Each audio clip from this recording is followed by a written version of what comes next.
Hi and good evening. My name is Ronnie from Equine Voices, and tonight's interview is with Josh Nichol. And I shall shortly bring him in so he can explain exactly what it is he does. I have to be honest, I don't know huge about him. It was through a viewer that was looking at an interview that saw an interview, and she mentioned that she said you should interview Josh. So I did a little Google to see who he was, and I saw a little podcast.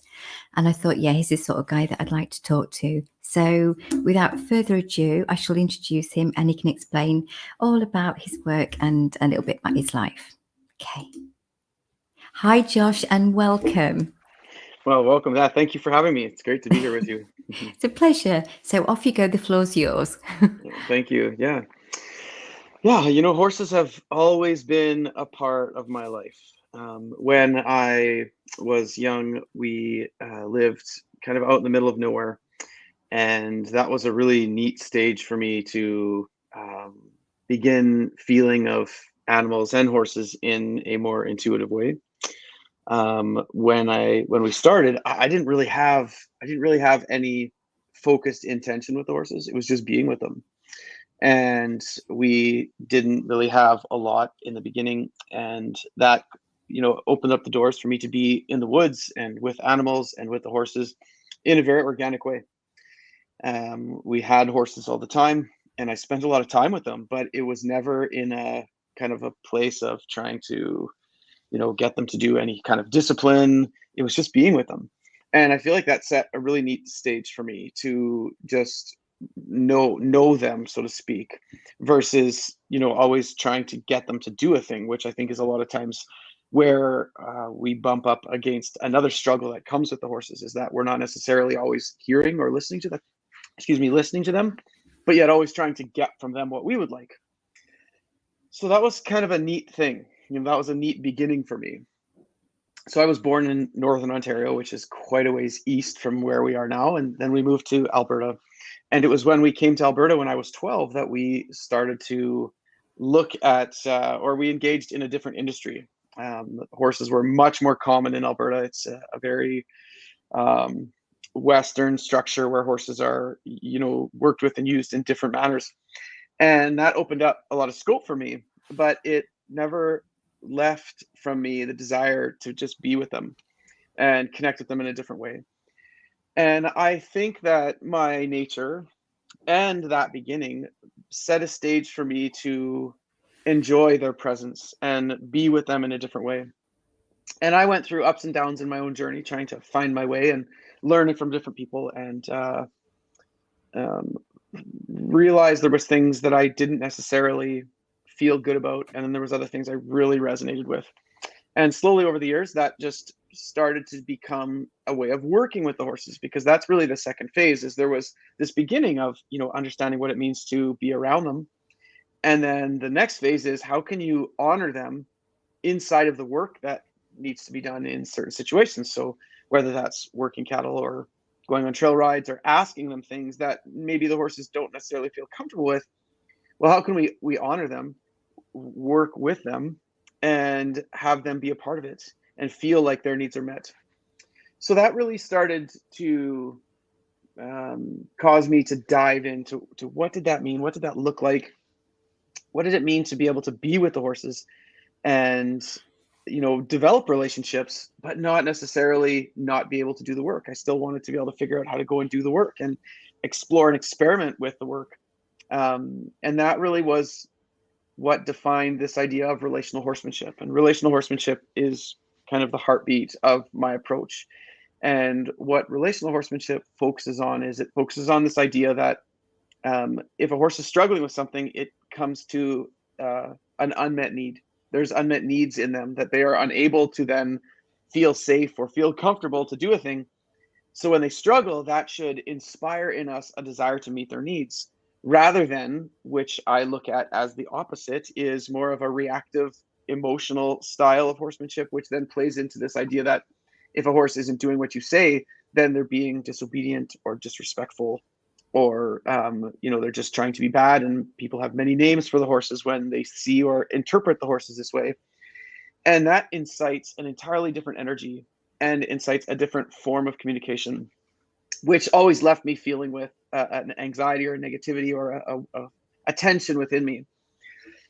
As I've tried to do my best to listen to the horses and learn from them in the process of asking questions and deepening my world with them, I've found that they're always trying to communicate and speak with us. They're always trying to help us understand what works for them and what doesn't, and when they're ready and when they're not. And as we can meet their needs, it gets them into a place where they feel much more comfortable to give of themselves. And I truly believe that that is essentially a principle based idea. And when I talk about principle based ideas, I'm talking about ideas that resonate over the earth. And that means that it kind of works for anybody. Inside of relationship, there's certain things that we have to kind of find for ourselves and then be inside of that relationship, which then creates a space where vulnerability um, and giving of yourself doesn't feel as risky. And that's really what it is with horses, is that we're trying to develop a relationship so that when we ask them to do a thing that they might struggle with, that they feel that we're there supporting and holding space for them, that we've set a tone where they can feel comfortable to give and not feel like we're taking. So that's kind of the horse side of how I've worked. This is all obviously very generic, very general. We're not diving into the details at this point, but that's really the idea. And what that also led me to was, as I observed how sensitive and intuitive horses were, I observed that my horses were starting to teach me a lot about myself. I started to see a lot about my own ways and the way I was interacting, and that my presentation and how I presented myself really mattered. So this dove me in even deeper into my own personal development, because what I found is how is it that I could ask my horse to do a thing if I want my horses to think under pressure, or I want them to be vulnerable, that they could do that if on my side of it I was not giving of myself, I was not putting myself into any kind of vulnerability, and when pressure showed up in my life, I got guarded and defensive. So I found that what this does is it creates a resonance or an energy, and I talk about this as energetic leadership. And I look at leadership in a unique way, I think. And from a perspective of leadership, I am looking at leadership on the ideas that a horse can feel the resonance of the things that I'm asking already happening within me before I expect it of them. Now, there's going to be areas where we just can't, we don't have that working. And that's where we would look and desire our horse's grace. But what I desire is, to the best of my ability, is I want to be trying to have frequency or energy within me already happening of the things that I would be looking for from them. So how am I working through those things? How am I developing within myself to handle pressure in a different way, to be open and vulnerable, and to be doing it with the focus of excitement and joy and fun rather than of anxiety and fear and worry? Because the horses, I talk about the universal language. And the universal language is the language that all things can communicate within. And that happens when we allow our thoughts and our energy to be inside of our own space. When our thoughts and our energy are not leaving our bodies, then nothing can really hear us. And that comes because of guardedness and defensiveness. And this is the other beauty of great horsemanship, is that it asks of us to learn how to be more whole, where our thoughts, our energy, and our space are all honoring the same thought. That we're in the space just as much as we're within ourselves. So that a horse never wonders what we think. They're never wondering what's going on inside of us because they can feel it. And that creates a level of assurance and security.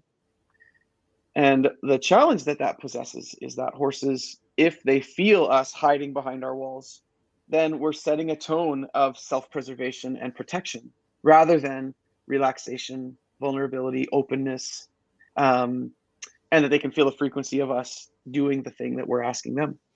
So this really sets a very cool tone for me of, this deeper relationship, or this relational horsemanship, on one hand, needs to more deeply understand what it is a horse needs, more deeply understand what it is that I need, and how am I presenting myself, with what depth am I showing up in this relationship, and what am I bringing to it?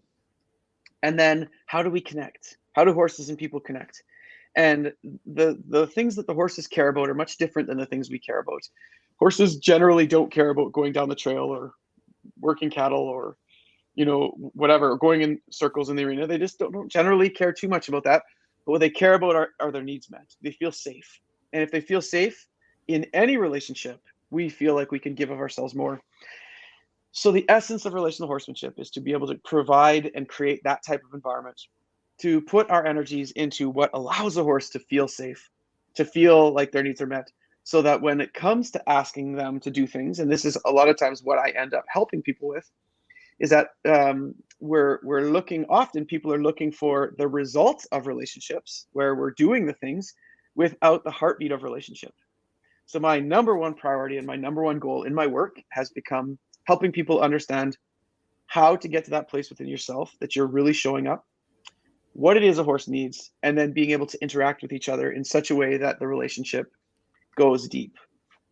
And I truly believe that very few people get into horses because we want to have another dysfunctional relationship. We get into horses because we love that connection. There's something deep within them that pulls us and it draws our soul. But the struggles and the experiences and the traumas that we experience cause us to shell up. So our soul desires the connection, but yet what we have done with ourselves causes us to get to a place where it actually rejects that connection because we don't want to show up and expose ourselves, so to speak. Which is then, that's where the beauty lies inside of kind of diving into this form from a more relational perspective, is that working with horses will change you. Working with horses in a relational way will start letting those walls fall, which allows soul connections. And for me, that's really the greatest depth that horses have for humans. And I often, we look at leadership a lot and we say that we're trying to get the horses to do things, and it's really about getting them to do things. But it's really a funny thing because leadership is actually a flow. There's times when my horse is leading.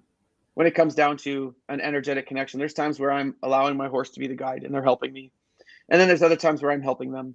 And it's so honoring. I think it needs to be so honoring that in any one moment we're able to ebb and flow on who is able to kind of take the lead or needs to take the lead because they bring a greater quality to that moment.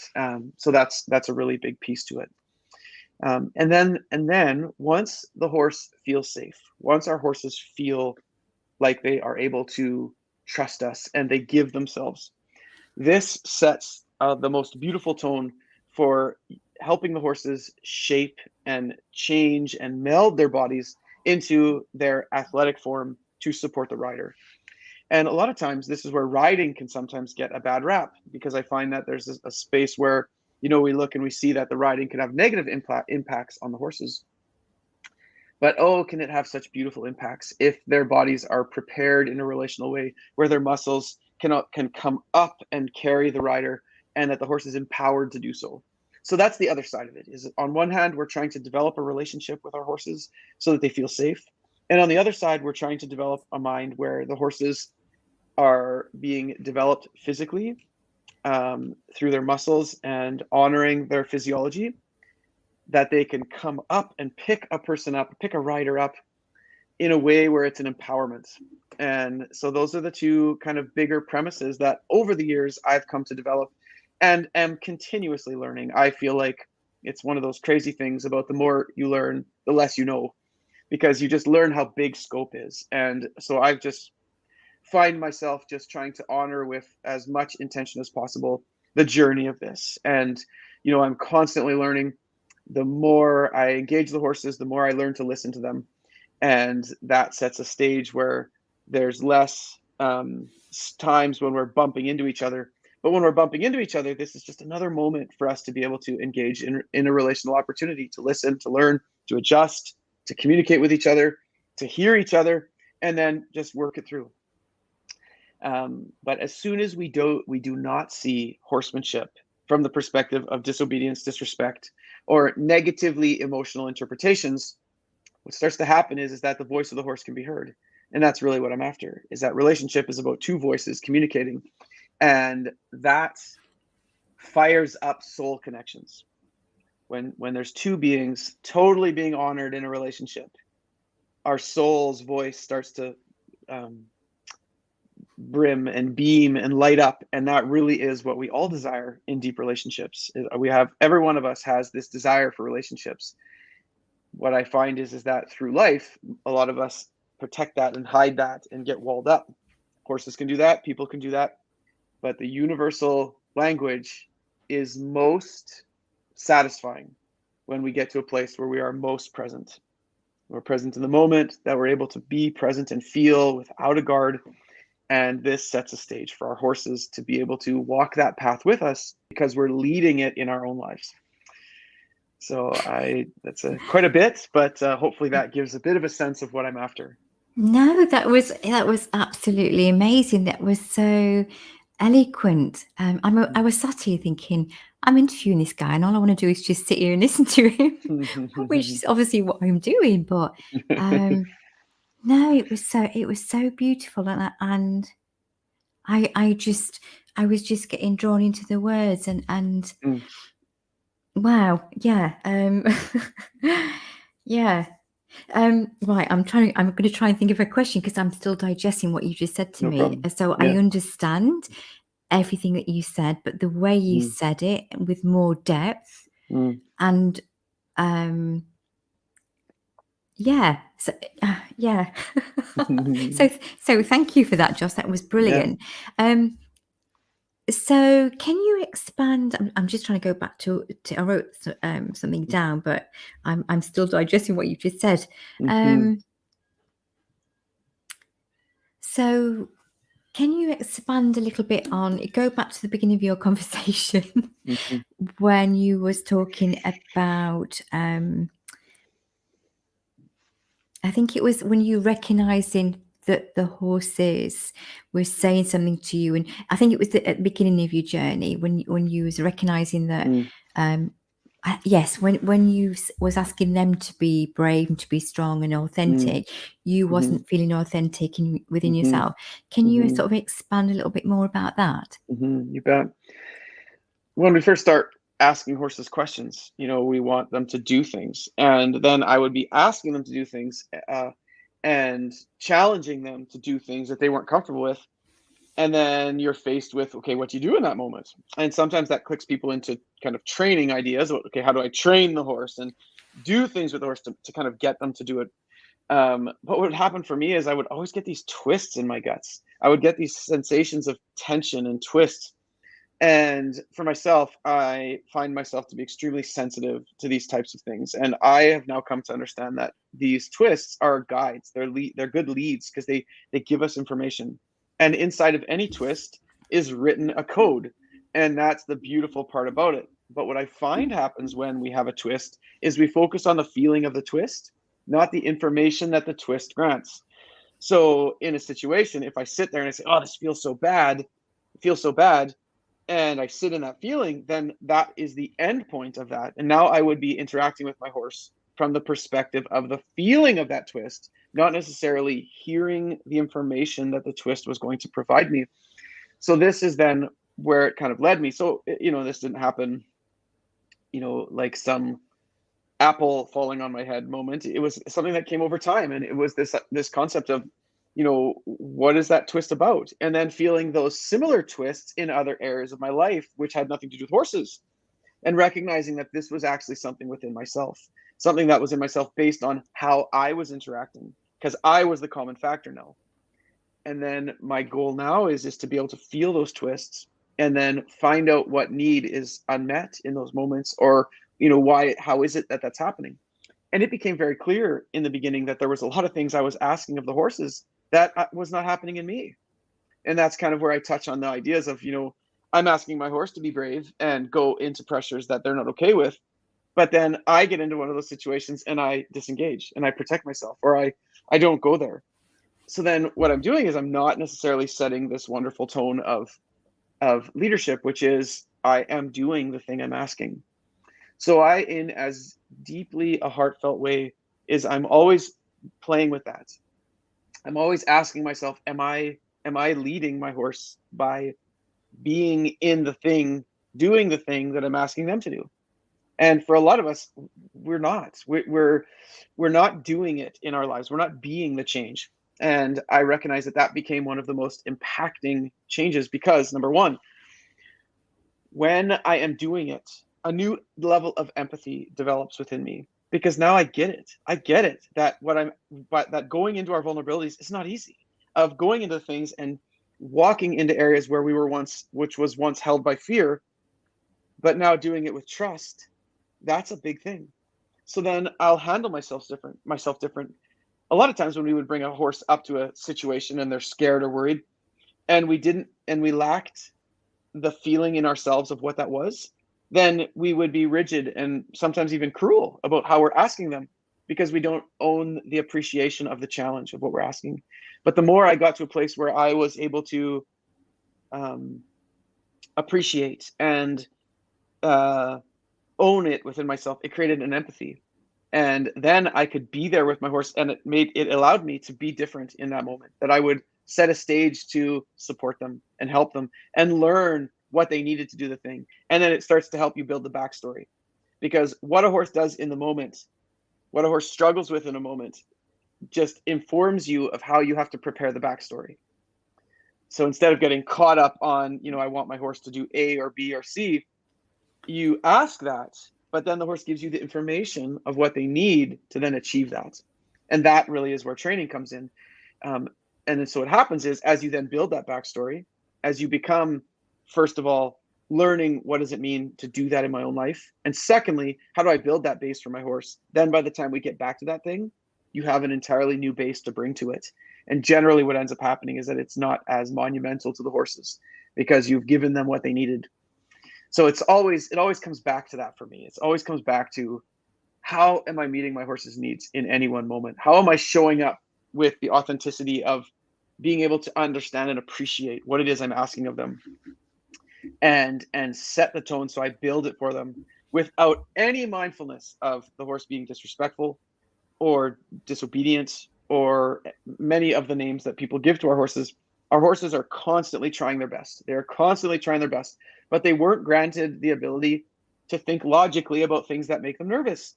So if they're in that spot, they're going to go to what their nature is. And that has nothing to do with me. It just has to do with, that's what's kept horses alive for thousands of years.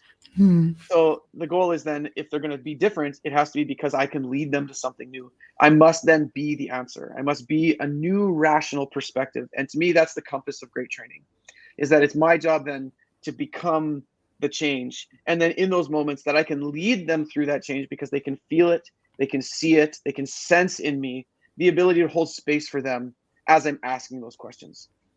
So then the intuitive part, as we're focusing on what's going on inside of us, is, I believe, relationally, as we listen to our soul voice more, it will often work off of, oh my goodness, this feels so good to me, or something feels off, or whoa, this is not for me. The soul is constantly guiding us. And when you look at what's happening within as a mere guide, and there's actually words written in those feelings, and you change your perspective around the feelings you get, it will give you great insight, because insight is trying to come to us. And that's another kind of thing for me, is that the things that are for you are actually trying to come to you. You don't have to kind of like claw and work and try to force, because if you're trying to force, you're generally outside of alignment. So then when you get quiet and you just listen, it's like the information tries to come to you. And I've kind of lived by that, is that doesn't mean I'm not doing anything. I'm working and doing, but I'm doing it with a mindfulness of listening for the information. Because in every feeling there is information, and that to me is where intuition starts to give more guidance and is there to guide us in any situation. If we could change from using those feelings as a guide, rather than sitting in the emotion of those feelings and getting lost in the feeling and not necessarily being in the feeling, but then listening to the words that are written inside of that code.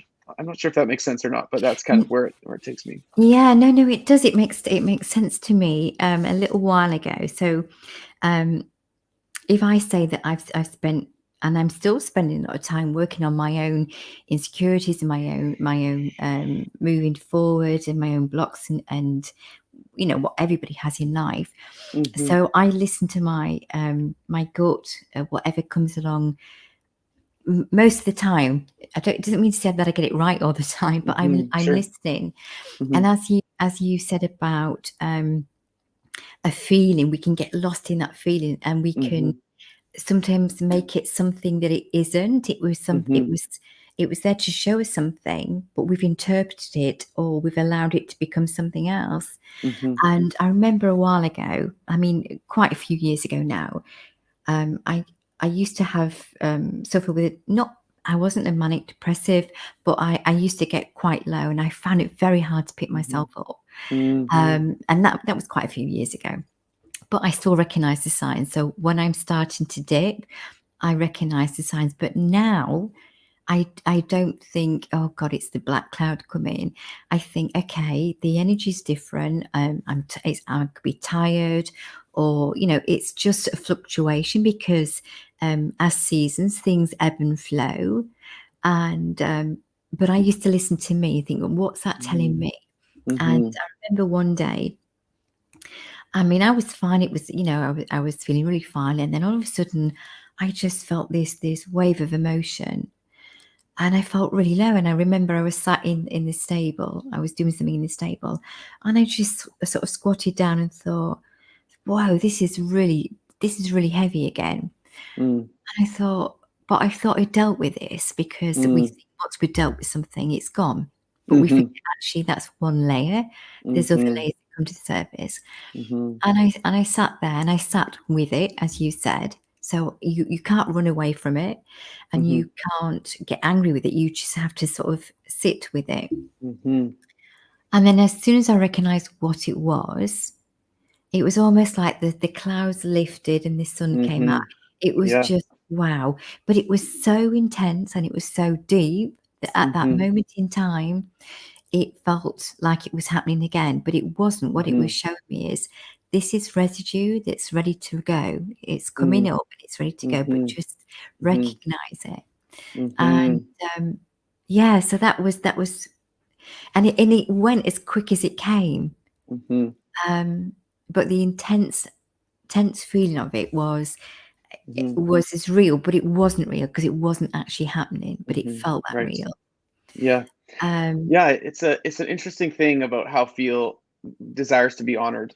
And from a soul perspective, I've come to look at it now that it's like when a feeling comes, it's part of the way the soul vocalizes itself and becomes and can communicate with us. Because if something is needing attention, our soul, for me, the soul speaks through feeling, it speaks through frequency and resonance, and it guides us in moments. So a lot of times when certain feelings come, if we are able to honor the feeling and sense the words in the feeling, excuse me, it will move quickly. But if we don't, then the feeling will stay, because it's not necessarily being honored, or because we're missing kind of what it was there for. So the beauty of it is, I find, is that as we get more connected to being able to just be with that feeling, listen to it, and then honor what it's there for, it can move very quickly. And if we don't, then it's, to me, it gets to where it's like that feeling isn't processed. So then it hangs around and it hangs around, and then it almost gets to a point where it's like we can't even exist without living inside of that feeling. So that's part of this intuitiveness. We see that with our horses, is that horses can get to a place where when they get so caught in those feelings, that they're just scared all the time. They're scared of everything now, because it's like they're kind of, they've almost defined themselves by that feeling, because there was something there where there was a need unmet, or a piece that they weren't able to kind of find peace in. And then it creates this tumultuous sense where we're not necessarily able to just be. So I think it's such a beautiful thing, and I try to do that now, because there's some feelings that I like more than others. I like the feelings that make me feel good, and I don't like the feelings that don't. But a lot of times, those feelings that don't feel good are often just as helpful as the ones that do, because they're all guiding me. And when we can sense that, it's like they're all guides. They're all just guiding me to making decisions and wading through what I call the universal scope. It's like the universal language. It speaks through feel. It speaks through pictures and energy. It's all the subtle senses, rather than just the verbal sense. When we hear each other and we can process that with our logical mind, the soul seems to speak through the subtle senses, which then kind of asks of us to feel into a thing and listen to it, and then process what we hear, not necessarily just focus on that feeling.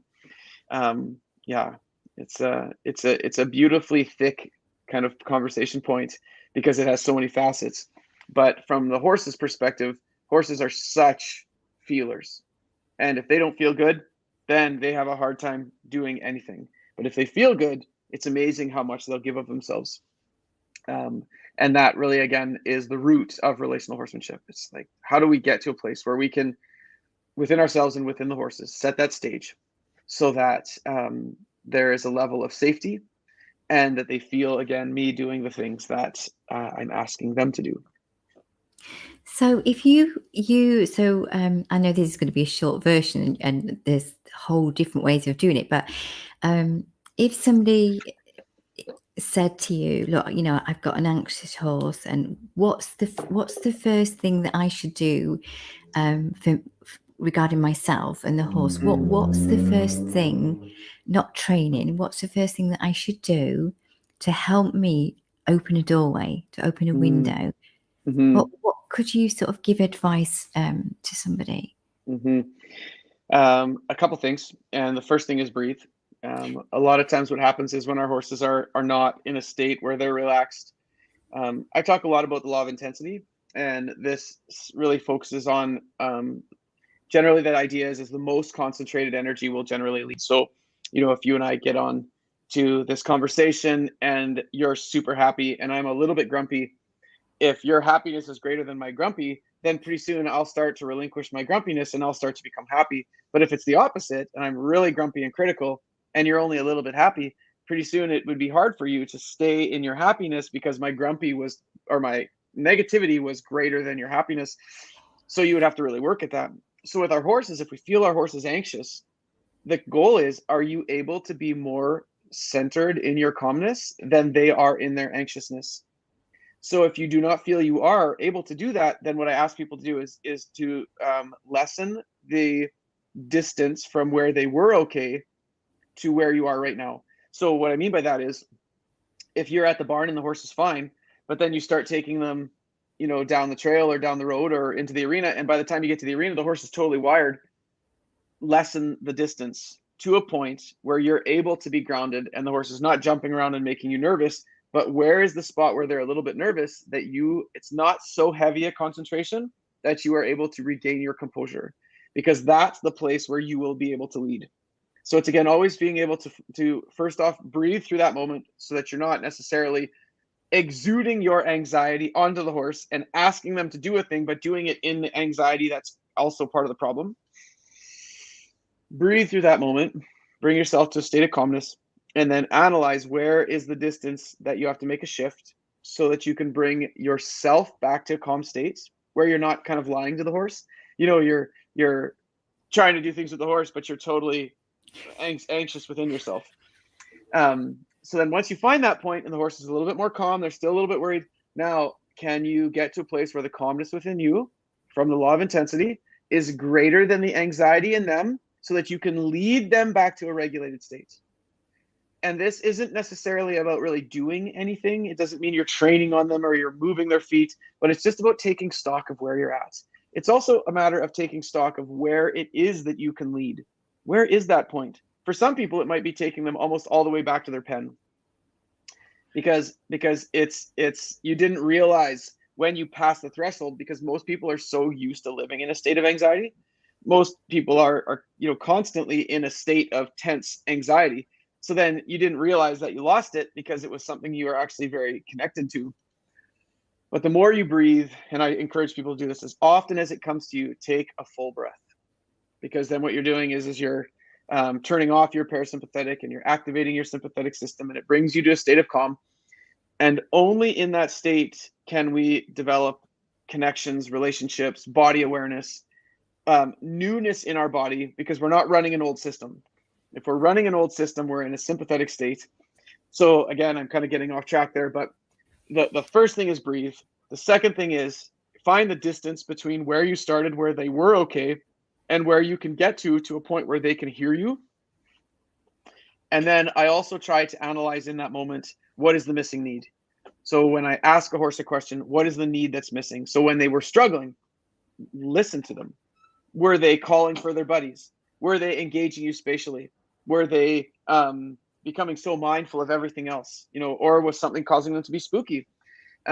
Regarding relational horsemanship, this is something we haven't discussed yet, but the three needs that I focus on are mind, space, and pressure. Mentally, a horse needs to know where their security is, where their buddies are they safe here, what's on the horizon. These are all mind tendencies, and that needs to be settled for them. From a spatial perspective, this is where horses want to engage us to feel us, and we would often call space horses rude or pushy, but a space horse is one that's desiring to feel you. So they're coming to you to feel you, and it just so happens that most people's energy is so close to their body that the horse has to almost get right on top of you to feel you. Well, that's not really a horse issue. That's kind of a people thing. So when you recognize your horse engaging you, this is because they want to feel you. So it's even more important to let the energy out of your body so that they can. And then pressure horses are horses that are spooky or anxious, and they need to learn how to deal with pressure differently. Okay, so the first thing is in the moment is to be calm, take a breath, find where you can be settled again, that your mind comes back online, and you're giving an energy that the horse can feel safe with, and that the horse calms to the point where you can work with them. And the second thing is study specifically what it was that the horse did. How are they reaching out for you? What need are they demonstrating to you that is unmet? And generally, it's going to be one of those three. You're going to see the horse got worried about things. They started getting anxious. They could have started reaching into your space looking for security, or they could have started calling for their buddies. And any one of those is going to then lead us to the first steps of the training that I want to work on with that horse. Because the first key from a relational perspective is to meet the most vocal need. Because the horse will be trying to tell me what it is that they need to feel safe in that moment. So instead of trying to focus on the obedience in that moment of making a horse do the thing, we back up and we regroup from a calm space, how to empower a horse with that need. And I go through that. We're then going to get into more training specific things. But this idea of what does it mean to meet each need? How do we actually go about that? I spend a lot of time with each of those pieces to give people more and more information about what that looks like. Wow. So when you was talking about a horse walking into you or Yeah. getting close to you, I never looked at it in that way. I mean, I work with horses and I communicate, but I'm not a horse trainer. And my background with horses came very late in life. I was one of these kids that used to look out the window when you heard clip clop of horse hooves going past the window, and I used to bike for miles to actually go for a lesson on a horse. So mine came later.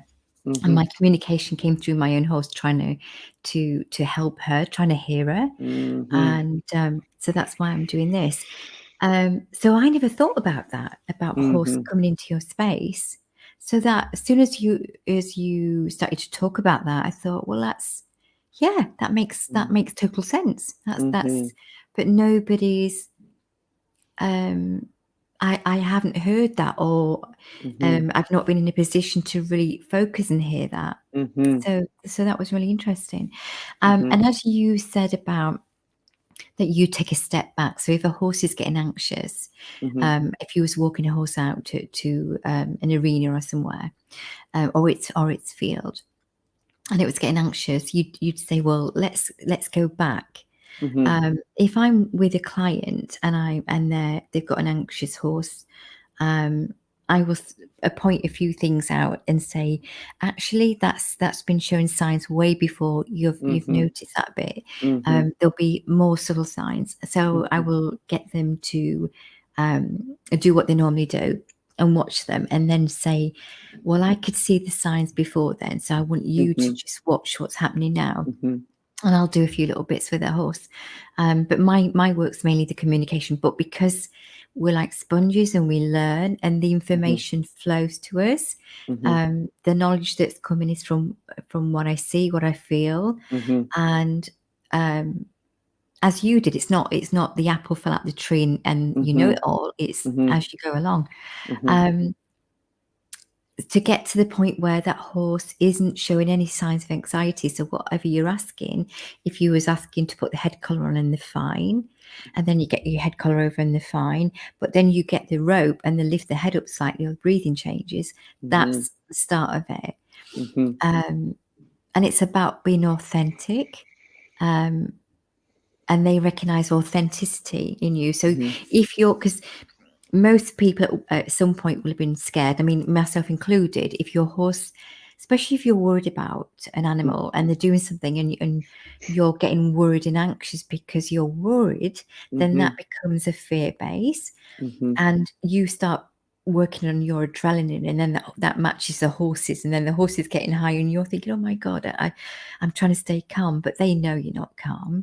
Mm-hmm. So for me, for that side as well is fascinating. But so as you're talking, it's not that you're saying things that I'm not aware of, and lots of people won't be aware of, but it's almost grounding it and giving it more Mm, clarity cool. and deeper understanding. So I'm Mm. finding this fascinating. I Oh, just want to good. sit Good. back and just listen, actually. That's great. Yeah, this piece on space is genuinely or generally the area I see the most misconception because from my perspective, because so often people look at space as, it's just normal. If a horse is pushing into your space, then they're pushy or they're being disrespectful. But this again plays into this whole idea of well, are we showing up? Are we in the space? Are we allowing the horse to feel something? And when you recognize that the horse is actually just reaching for connection, space horses need to feel you. And if they can't feel you, they're going to look for it. And you would recognize that most of the time they come looking for it the most is when they're somewhat worried. And I, for myself, personally feel like the outside of me is just as much me as the inside of me. And a lot of times people are not necessarily aware of their outside. They're not aware of the energy that they exist within. And when you take two beings, they have a center and then they have an energy resonance. And those resonance will need to interact to create trust and connection. We say that, oh man, I just resonate with that person. We say that, but really what that means is our energies have such a compatibility, such a connection. We can feel them. But as soon as you take one that's resonating and one that's not, now you need to engage, to have communication, you have to find them. And that's really what these space horses are doing, is they so desire that connection. So that's another beautiful opportunity for us to say, oh my goodness, yes, my apologies. It's now an opportunity for me to reconnect. So what you'll notice with a space horse is when you're not authentically connected to your own space, they'll be trying to draw you out. And a lot of times people are drawn out the most in what I call the very states, very happy, very mad, very sad, when our insides and our outsides are so authentically connected.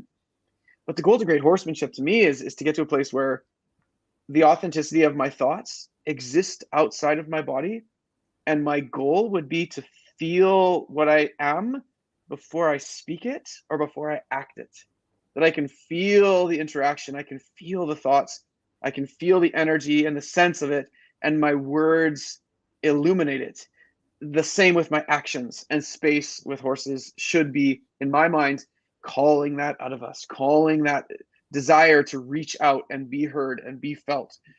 Now, again, the challenge of that is that there's a vulnerability to showing up authentically in the space and being myself, releasing my thoughts to the world, and with the worry that that might be judged or it might be ridiculed or whatever, it makes us want to tuck back inside. So, but again, that's exactly how a horse feels when they go and you ask them something new. They get a little bit defensive. So the more we can sense every time that space horse is with you, that they are giving you greater opportunity to show up. They're helping you recognize where you're at and can almost encourage you to become more authentically spatial, that you learn to be inside of your own space. You are as much your resonance as you are your skin. You are as much your resonance, the space around you, as you are your soul, because there is a currency that flows through that desires to flow through that when we are there, That's where we can breathe. And it's when, if we really want to own deep breath, it needs to be within resonance. Because if our energy is compressed like that, it's almost like we're pushed into a box and it's hard to expand our lungs. But resonance is when we own our own space and we can feel it. And I say, and we talk a lot of times when we say ownership, people believe that that's more of a defensive thing. Like, you got to own your space. You got to really make the horse understand to stay out of your space. For me, I don't want my horses out of my space. I want to have a communion and a connection that they can feel me, and they just don't need to get right on top of me to break me out of my pattern. They can feel me at a distance. So then there's really no need for me to move them because there isn't a danger. There's not a negativity. I'm not sure if that makes sense, but that's kind of encompassing the idea. Wow. I'm trying to think of questions, but I'm just so drawn into what you're saying. It's beautiful, and yeah, I'm really enjoying this. So I heard, it's funny. I was watching something the other night, and it was just literally I was doing something online, and a video came up, and it was Brené Brown, and she was doing an interview with Ellen. And she was talking about, which is not the first time I've heard this, but she was talking about the power of the words. And she said about one person would call it anxiety and another person would call that excitement. I'm not sure that's exactly the right phrase. And I did an interview with a lady who is an NLP coach. And she said the same thing. When she was suffering with anxiety, her coach, her teacher says, well, I prefer to call it excitement. It's the same emotion, but I call it excitement. And the excitement is the word that generates the energy that I'm wanting. When you say anxious, anxiety, that's generating a different, but it's actually coming from the same place. Cool. And then Brené Brown said it, and I thought that's twice. And then you've just said that as well. So, cool. So quite often we know things, but it hasn't lodged in our psyche, has it? It hasn't lodged in our brain. And sometimes you just need to hear that quite a few times for the penny to drop and think, okay, I'm going to look into that a little bit more. Cool. So that was fascinating, that bit. Yeah. So do you find,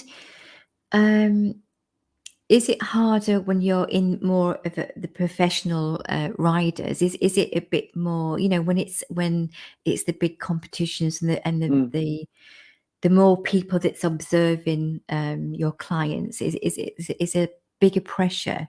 Do you find it's harder to deal in that scenario? Good question. Well, what I've come to, I've recognized this, and this was a conviction that I had right at the beginning of my teaching and my work, was that I trusted that whomever came to me, whoever it was the most important person for me to be looking at. And it's to look at their soul and to help them grow their connections and then honor the horse's body. So the awesome part of that is that then I do everything within my power that no matter where a person's at, whether they're an advanced rider or right at the beginning, in the human version, we would tend to want to like change that of like it's more important or it's not. And for what I'm trying to do with myself is to say, I entrust that whoever comes to me is coming to me for that, and that is the perfect reason, and they are there right now, and I'm going to be with them. So I do my best to just show up, and if there's a lot of people involved, whether that's an expo or whatever, that I just honor that everyone's there to hear me be me.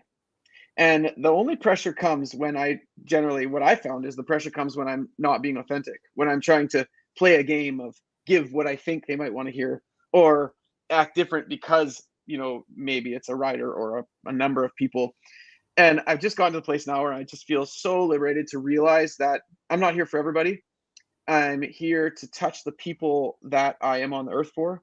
And that just allows me, and excuse me, those people that I'm here for will not be released without me being authentic, which is so liberating. So then I just try to do that in every way now. It's to the best of my ability. When I start to teach, I'm just going to authentically show up and be myself and fully embody my own space and just give what I feel is important in that moment and try to stay a conduit to a greater knowledge. And the more I do that, the more I'm channeling then what I feel so compelled to bring in that moment. So I try to live by that philosophy more than the individual environments, if that makes sense. Mhm. And the more philosophical I can stay on that, the better I feel like I can honor the moments, because that is a challenge when we're faced with, certain environments that seem more intimidating or more, bigger than others. But I've just found that the more I can just so stay authentic to my calling and who I am and why I'm in a moment, um, then the value that I had the opportunity to bring is more expressed. Yeah. That's brilliant. I am really struggling, Josh, to ask you a question because you're basically really just answering the questions that I'm thinking of. But then as I'm thinking it, you actually answer it. Mm, Um, so when you say honor the horse's body, explain what you mean about that. When you was good, talking good. earlier about allowing the horse to come up and be Hmm. part of you. What do you Hmm. explain what you mean by that? Yeah. That's a really good question. When a horse's body is being honored, there's a spiritual piece to that. There's an emotional piece to that. There's a mental piece, and there's a physical piece. And the leadership honors the energetic and the spiritual, and the athletic work really focuses on honoring that physical side, where we're you see the muscles and the bones and the ligaments and the tendons in a horse will do certain things out of fear, and they'll do other things out of calmness and empowerment. And the goal is to understand, this is why for myself personally, I don't necessarily have a discipline that I follow. My discipline is freeing each body, freeing each horse that I'm with, because some horses feel like they want to be higher and others want to be lower. So I don't necessarily focus on a specific frame or look. I want all the muscles and all the bones to be honored in their highest form of use. So then if they're going to get under themselves, and this is the other beautiful thing about riding, which is why I love the riding with horses, is because when a horse uses themselves in the most empowered way, it's almost like they want to kind of pick up their back. It's like they get under themselves and they pick themselves up, and there's a pride in it. So I feel like we are not horse people that have horse blood, um, are not full without being with the horses. And I feel like the horses are not fully empowered without us. That we have this beautiful synergistic connection where we become our fullest self together. I don't know if that's history or DNA or lineage or just energetic craziness, but it's like there's some intertwining that as we honor the horse, we empower them mentally, we allow them to use and learn their body in their most empowered way. They get to a place where they move with such pride and beauty and brilliance. And that to me is the training, is that I want to get to a place where I understand what that means, and I'm constantly trying to learn more about what that means. But I'm trying to get my horses to feel like they can use their body in their finest form, because what happens is when a horse is in fear, they use their body in a defensive fashion, and that's so often where lameness or tension or anxieties or problems that we see develop. But when a horse is working in a calm, relaxed state, then we develop the body in a certain way, they become empowered. And that is the most brilliant element of great horsemanship, is that we first meet the needs, the horse becomes calm, makes themselves available, and then we can shape them into their most empowered element. And that really is the beauty of a great relationship, is that we add such value to each other. And I want my horse to feel like I can empower them, and I want them to feel like they can empower me. And in any given moment, that transition is happening. That one moment, it's my horse empowering me, and the next moment, I'm empowering them. But when it comes to allowing them to use their bodies right, there are things a horse's body will do that create ease, and there's things their bodies will do that do not create ease. So it's then about us understanding, what does it feel like when a horse's body is moving right? And I truly do believe that intuitively, when we go into this, There is a sense within us that doesn't feel right when a horse's body is not moving right. When there's something not right, it will give you the feels. You will sense it. Okay. And so for myself, I want to use that again as a diagnosis. And then if I follow that feel, you can start sensing what's going on. And now for myself personally, I have kind of a process I go through with the horses to produce calmness, to get the back to relax, to feel them kind of give and open themselves laterally so that they can start using their hindquarters for power instead of for fear. Most horses that people struggle with, you say, I want my horse to stop bucking or bolting or running. This really has nothing to do with the training necessarily. It has everything to do with a horse not feeling safe, but then the horse also learning what else they can do with their power. Most people and horses will generally use their power to save themselves, but we are not the most enlightened when our power is for protection, but when our power is for enlightenment. And when we use our power to kind of illuminate the freedom of our being, that's when we find our fullest self. So that's really, again, the embodiment of a horse moving in their most honorable way, where the bones, the muscles, and the ligaments, the energy and the spirit all align. Man, that's riding. And as you say that, I mean, again, that is, if you think about it without any other thoughts that want to float into your head, that would make sense. And it's the same for us. If we're tense and we're working and we're doing something, we're not using our body to the best of our ability. Totally. And nobody's symmetrical. So Mhm. you adapt and you move in a certain way, and one Yeah. side can compensate for another. And then later on, that's when you get a breakdown. But if you're listening to your body and Mhm. you recognize that actually I need to sort that now, I need to focus on that and pay that attention, then you can start to change that. Mhm. And as you were saying it, I was thinking, which I know it's changing, because it has to change. Mhm. But why isn't that the focus on? So I'm talking generally now on. Mhm. Um, Why isn't that taught? Mhm. Basically, that's the basics. Why isn't that Mhm. taught to people Mhm. that have riding lessons, that that want to do dressage, that want to do show jumping? Mhm. That is like the biggest block that's missed out Mhm. on a lot, but it is Mhm. changing, Mhm. um, which it needs to do. But yeah, that sometimes I think there's a struggle, because if you have to teach that, then the people can feel threatened, or Mhm. it means that you have to change a lot of things, or you have to go Mhm. back to basics and Mhm. reevaluate what it is you're doing. Mhm. So that's a big thing. So Mhm. I've sort of answered my own question, but it is changing, because it's Mhm. not maintainable, and it shouldn't be that way anyway. Yeah. And get I feel sorry, Ron, go ahead. Oh, I was just gonna say, getting back to that feeling. So Mhm. years and years ago, I had a horse. Her name was called Ferry, and she was an ex yearling racehorse. Mm. And I'd gone from limited riding to a little pony to an ex racehorse, and she was a Mm. yearling. And she was sold because she didn't make the cut, because she would catch up to the horse, the last horse, but she would stay there. She wouldn't want to overtake. So Mhm. for me, that was Mm. fine, because I don't want to overtake. Right. And I had her for 6 months, and she could go from walk to gallop. Mm. So what we had to do was just go out and walk and trot, and then we'd do like walk, trot, and before we even cantered.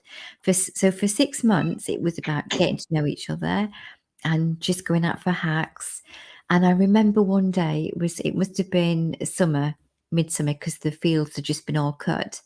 And we was going down this track, and we was coming up to this field, and I just said, "Oh, Ferry, what do you reckon? Should we have a canter?" And this is my first canter, Mhm. sort of in a field. I had a few steps, where you do a canter, then you sort of come back again. And her ears flicked, and I can feel that motion now.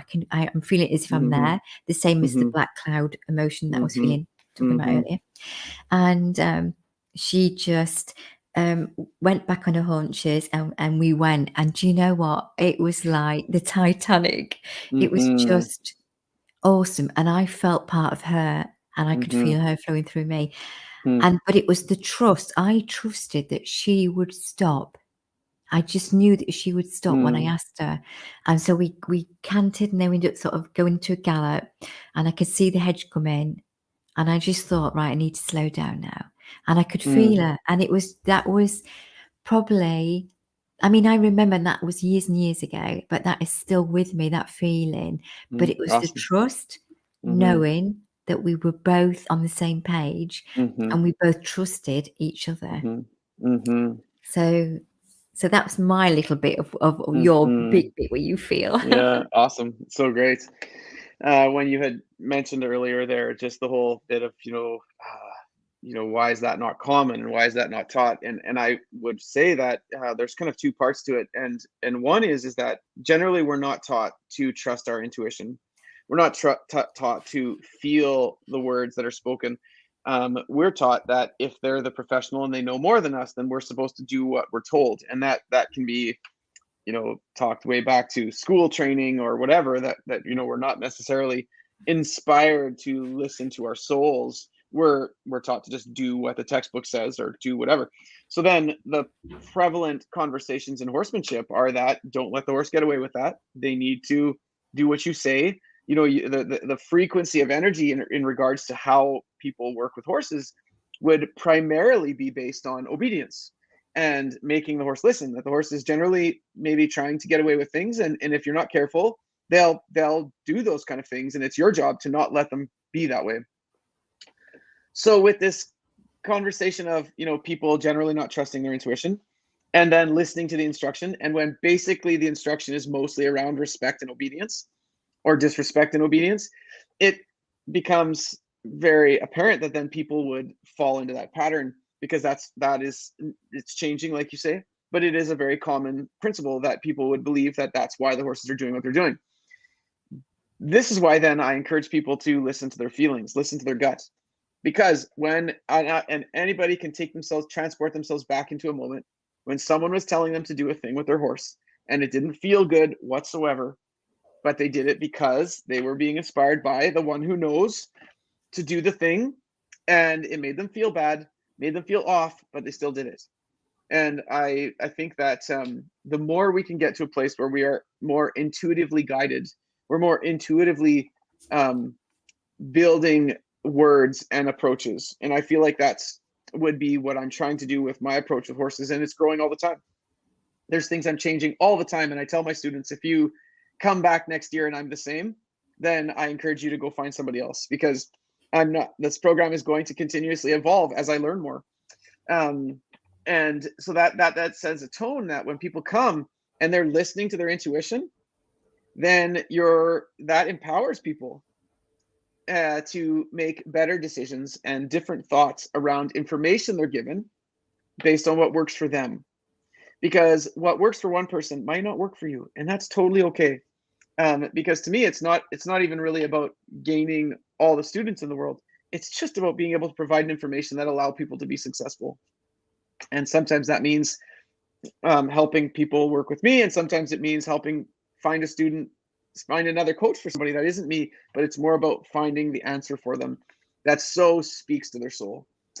So when information shifts from a more logical, trained perspective, what I mean is what we've learned, that we're supposed to just listen, we're supposed to do what we're told, we're supposed to do what the textbook says, and not necessarily listen to our soul, not necessarily be led by the frequency within us. It will create tension and anxiety.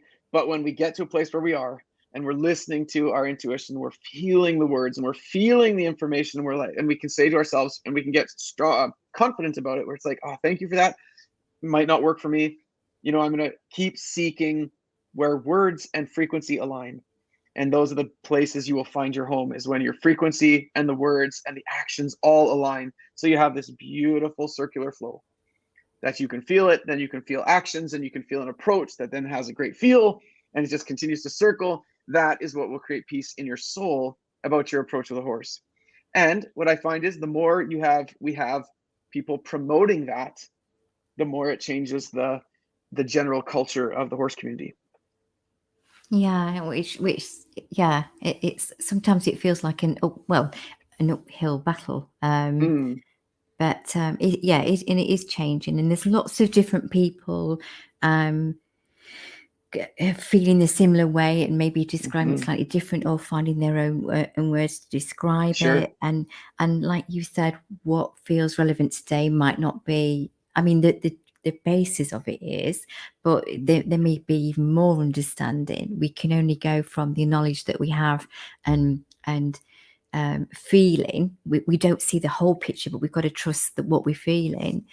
And that sometimes is a brave thing to do for somebody that's not aware Mhm, of their emotions, or like you said, they've been taught to be strong, not to cry mhm. when if you're a boy, not to cry, Right. and Mhm, if you've gone to war, if you're in the army, mm, you've got mhm, to you've got to have a certain process with you to obviously protect yourself, mhm, and to change that is really difficult.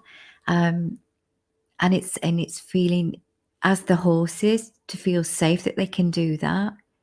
Um, yeah, amazing, mhm, amazing.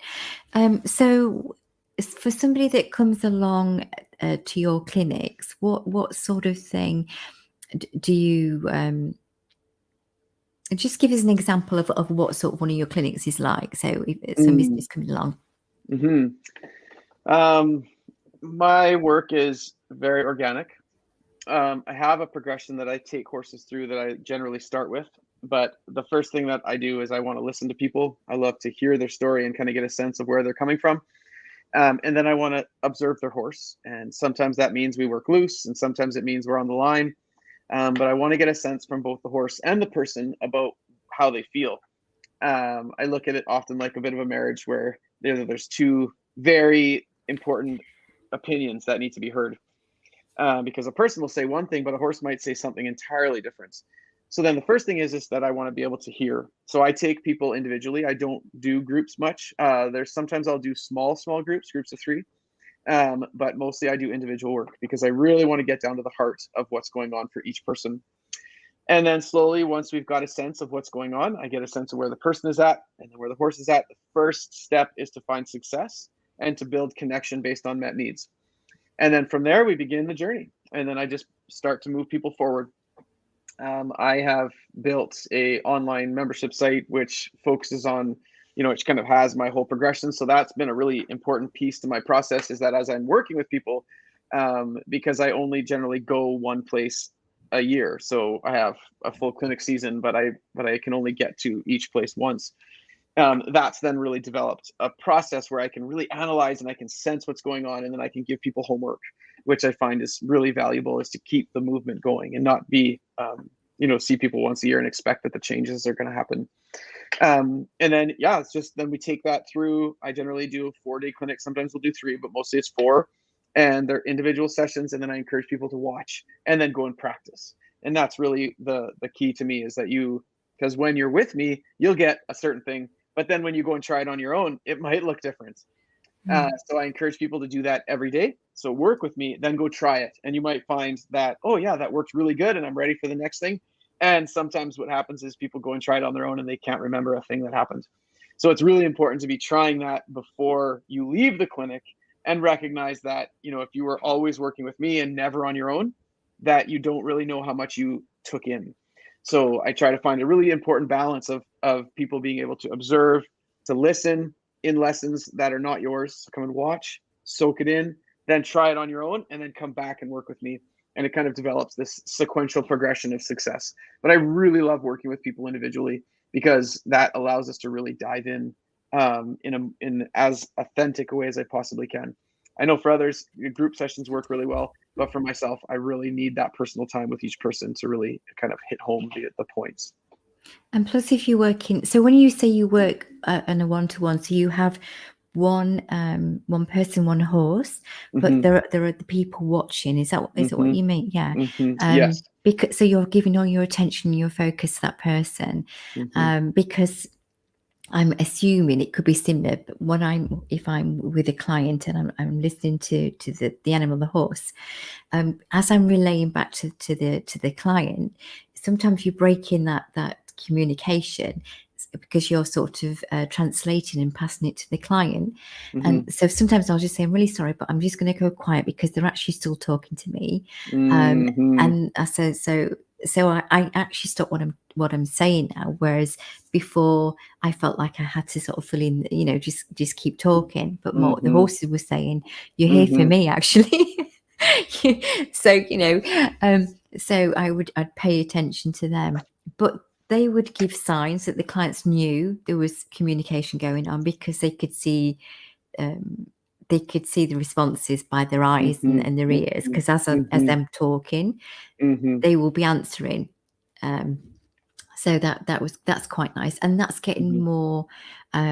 That's more of my work now. I highlight the subtleties that's going Mhm. on with the communication and say, so when you're riding or when you're asking for something and you're feeling not yourself, then can you see why that can make a big Mhm. difference? Mhm. Um, and it's funny because I can explain that, but when it's my horse, because it's my Mm. emotion, and I Mhm. do see it and I am aware of it, but sometimes I get in the way. Actually, more no, Mhm. not sometimes. Quite often, I get in the Mhm. way. Mhm.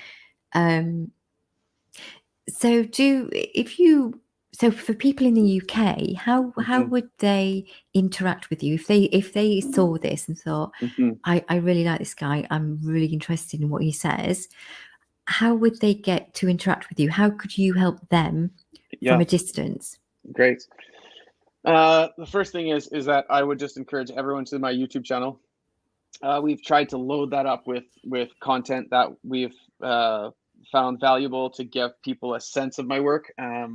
We did an expo in Saskatchewan a couple of years ago now, and the way we formatted the content was to give a really great breakdown of my work. So that's just I think it's a 6-part series, and that's just a way people can really kind of get a sense of what I do and what I prioritize. There's a couple demos there that I do with horses, and then I also have some lectures, and then there's specific questions that I deal with, so certain horses doing certain things. So the YouTube channel is a great way for people to kind of begin kind of testing the water to see if my work even interests them. And then from there, you can go to my online learning platform. There's an introduction that people can kind of get involved in, which is a bit more about, understanding yourself, understanding the horses, and then understanding how we can interact in a need meeting way. And then what that looks like in life. And then I have my master course, which really just gives all the content that I've put on there for over 4 years, which is a ton of information. And from there, what I've found super valuable is that people can actually have an instructor, one of my students can work with them, because that's really the struggle with all the online learning platforms is, Yeah. are you able to have somebody help you when you get stuck? So from a relational perspective, I wanted to make sure we're not missing that. We're not missing that it's not just turning into, throwing the information out there and leaving people. So then there's that option, and then there's another option which is full and has been full for a while, but is to work with me personally. But these are all really what we're trying to do is we're trying to just develop ways that you can learn the work, and then that you can also have help with the work when you don't understand it. So you can go and try it, and then these lessons are similar to what you and I are doing here, but you would show your footage, and then someone that has a knowledge would give you insight and guidance to really try to help people move forward. Yeah.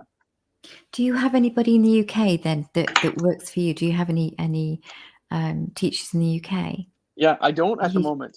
you don't. Interestingly, no, we're Well, you need to the sort whole that, Josh. yeah, that's right. We've been some of the restrictions have lessened the growth of certain spaces, but Yes. yeah, in time, I for me it's more so about as people get more engaged and are willing to put in the efforts to kind of really learn the work and hold a heartfelt connection to the work. Mm. Then that's where I've just added various instructors that have had the chance to work with me. Most of the people that have worked with me that are actually online as teachers, the great part is that's the beauty of the internet, is that they don't have to be necessarily local, is you can work with somebody anywhere. So that's been a real great privilege to the internet access that people have. Mm. Yes, yeah, I mean, we've obviously met through the internet, otherwise That's I'd right. never be sat here talking to you now. Yeah. I'm just going to put a couple of comments in because I like to include them, but I don't like to interrupt you when you're talking. So Hmm. Kathy Price says, love this energy and connection. Mm. Um, yeah, she's a lady that I interviewed and I met through synchronicities, Uh, and yeah, she works with horses as well. And I don't know, you might know some of these people. uh, I'm still, I love listening to Josh. Yeah. Oh, that's awesome. So that's Jane, okay, Mhm. and Felicity. Do you know any of these people? Yes, I do. You recognize names for sure. So that's Very nice. cool. Yeah. Oh, thank Mhm. you for your comments, guys. Thank you. So what is the next? What have you got planned coming up?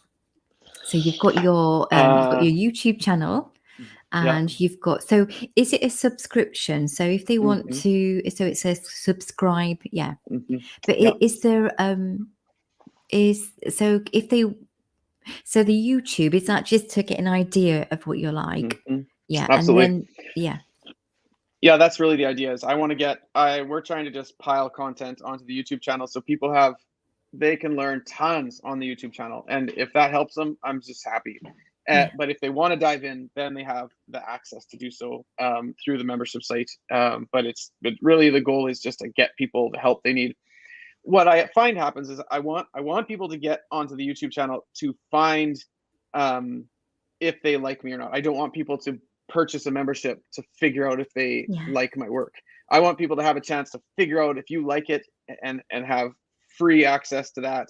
And then we also have a 7-day trial on the membership, so people can give it a try and see if they like it. Just the just love I love clean, pure exchange. So, if they really want to dive into the work, that's beautiful. But if they just want to figure it out, then you have access to do that too.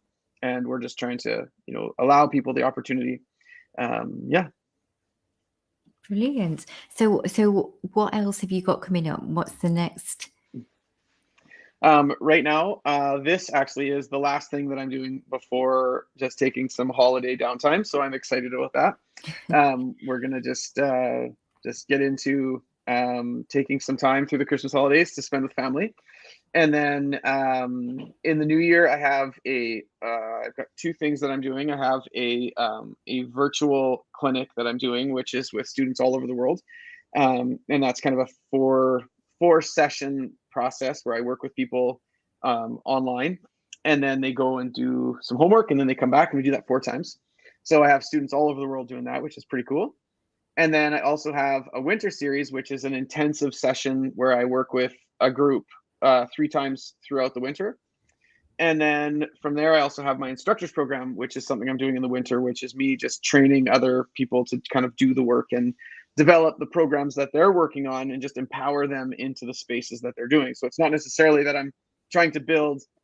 My goal is that I want to empower every individual's authenticity of why they're here and what they're doing, but off of this relational principle. So with my instructors, I'm trying to just, build some kind of parameter around really understanding the heart of horses and the heart of connection, and then build up in them the uniqueness of what they want to do in the industry. So there's, some people are therapists and others are, trainers, and but it's really not so much about just doing exactly what I do, but just honoring the sense of the work.